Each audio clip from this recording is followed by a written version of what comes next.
জুলাইয়ের উত্তাল দিনগুলোতে মোবাইল ফোনে সরাসরি হত্যার নির্দেশ দিয়েছিলেন ক্ষমতাচ্যুত সাবেক প্রধানমন্ত্রী শেখ হাসিনা। ক্ষমতা হারানোর পর সেই কল রেকর্ড গোপন করতে শুরু হয় হাজারো চেষ্টা। গোপনে পালিয়ে তিনি যখন দিল্লিতে পৌঁছান, তখন ঢাকায় বসে এনটিএমসির সাবেক মহাপরিচালক জিয়াউল আহসান ব্যস্ত ছিলেন প্রমাণ লোপাটের কালো খেলায়। মাত্র 4 দিনে প্রায় 1000 কল রেকর্ড মুছে ফেলার পরও শেষ রক্ষা হয়নি হাসিনার। মুছে ফেলা সেসব কল রেকর্ড এখন ভেসে বেড়াচ্ছে সামাজিক মাধ্যমে।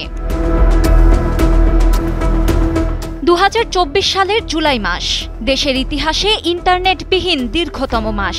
শুরুতে কোটা বিরোধী আন্দোলনে নেমেছিলেন শিক্ষার্থীরা, যেখানে হাসিনার মদদে বেসামরিক শিক্ষার্থীদের ওপর হামলা চালায় ছাত্রলীগ।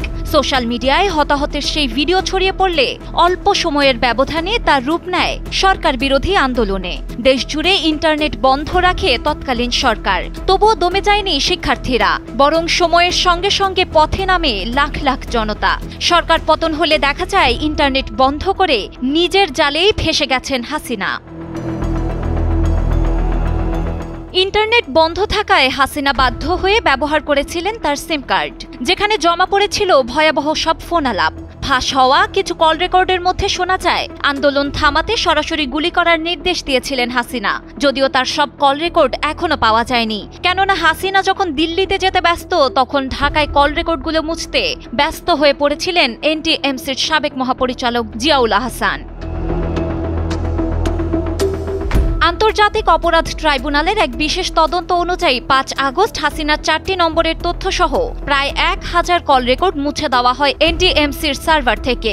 কিছু কল রেকর্ড পাওয়া যায় যেখানে মরণাস্ত্র ব্যবহার, হেলিকপ্টার থেকে গুলিসহ নানা নির্দেশনা দিতে শোনা যায় হাসিনাকে।